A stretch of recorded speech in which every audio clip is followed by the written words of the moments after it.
see you there. My name is Professor Hinsley. Today we're going to talk about clauses and phrases. In addition to that, we will take a look at restrictive and non-restrictive phrases. But for right now, let's just focus on clauses and phrases. They could both be described as groups of words, but they have some important differences. Let's take a look. Here are the differences between clauses and phrases.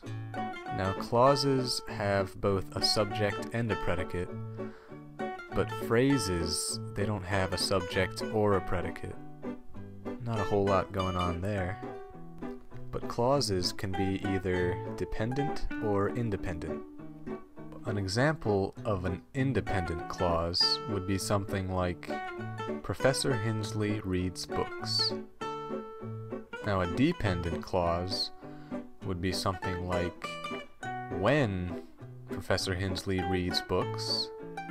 That sentence just leaves you hanging because it doesn't say what happens when Professor Hinsley reads books. The word when in that clause acts as a dependent marker word.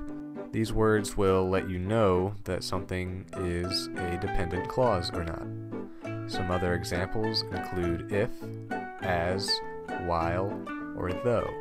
So, in order to make that into a complete sentence, we would have to change it to, when Professor Hinsley reads books, he likes to lick his finger when he turns the pages.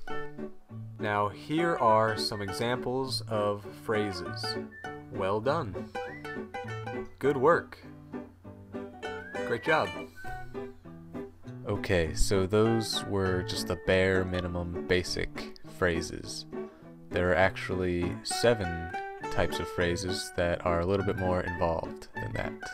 Let's take a look at those.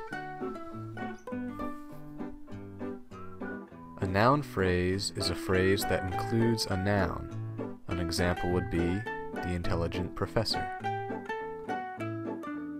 A prepositional phrase includes a preposition and a noun. For example, the phrase from Baltimore. An absolute phrase includes a noun and a participle. In the example, his face glowing with delight would be the absolute phrase. An appositive phrase includes an appositive and a noun. In the example, an intelligent fellow is the appositive phrase. An infinitive phrase includes the root of a verb preceded by the word to. To know Professor Hinsley is to love him. A gerund phrase includes a verbal ending in ing. Hinsley likes reading books. And finally, a participial phrase includes a participle and a verbal. For example, having earned tenure, Hinsley celebrated.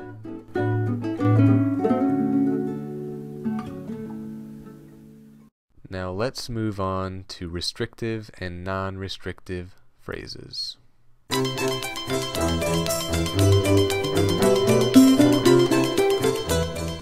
Non-restrictive means basically that the phrase or clause is not necessary to the meaning of the sentence. So, restricted must mean that the phrase is necessary to the meaning of the sentence. Here's an example of a non-restrictive phrase.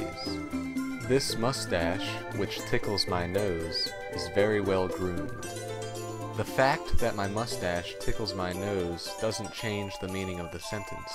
If we take away that part of the sentence, and it becomes, this mustache is very well groomed, the sentence still makes sense. Now let's look at an example of a restrictive phrase. The mustache that belongs to Professor Hinsley is simply amazing. This one is restrictive because all parts are necessary to the meaning of the sentence. Well, thank you for watching, but my time is up. Please leave me alone.